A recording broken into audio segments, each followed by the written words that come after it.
The ocean floor was quiet, eerily quiet. Only the soft hum of Mark's rebreather and the distant hiss of bubbling vents broke the silence. His flashlight cut through the dark water, revealing ghostly curtains of steam rising from the seabed. It was mesmerizing, until Sarah's gloved hand shot out, signaling him to stop. She pointed toward a cluster of strange leathery objects wedged between the volcanic rocks. At first glance, Mark thought they were debris or perhaps discarded fishing net, but as he swam closer, he realized these things weren't man-made.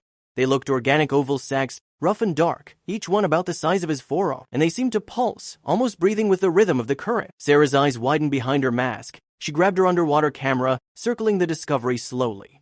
Steam rose from the fissures below, making the scene look like something straight out of a sci-fi film. "They look like eggs," Mark said through his intercom, his voice muffled with disbelief.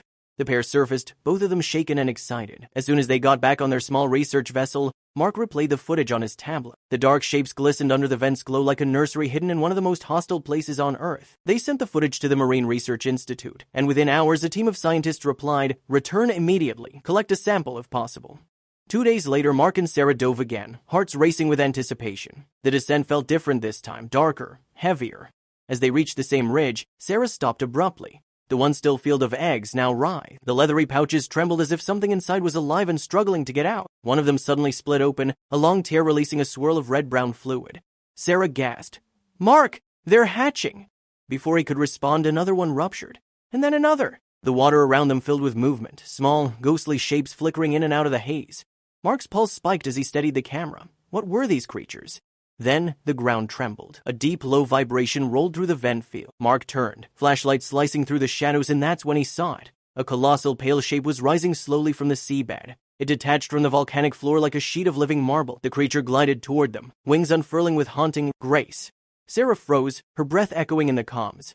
It was massive, nearly 6 feet long, with milky skin that shimmered faintly in the vent's glow. Its eyes reflected the light like mirrors. For a moment, Mark thought it might attack, but then he noticed what it was doing. It hovered protectively above the leathery sacs, spreading its broad fins around them like a shield.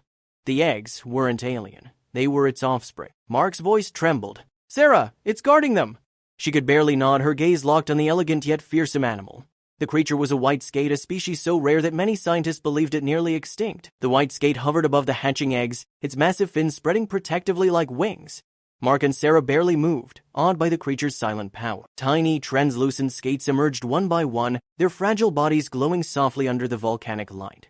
Realizing they were witnessing something extraordinary, Mark lowered his camera in respect. The mother's eyes caught the beam for a moment, ancient, cautious, intelligent, then drifted back to her young. Every movement carried both strength and gentleness, as if the deep sea itself had chosen her as its guardian. When they surfaced, neither spoke for a long time. The ocean felt different now, alive, sacred. Scientists later confirmed that the white skate had used geothermal heat to incubate her eggs, the first documented case of its kind. Mark and Sarah's footage spread across the scientific world, hailed as proof of deep-sea adaptability and maternal instinct in one of the ocean's rarest creatures. As they looked back over the dark waves, Sarah whispered, "Do you think she's still down there?" Mark smiled faintly.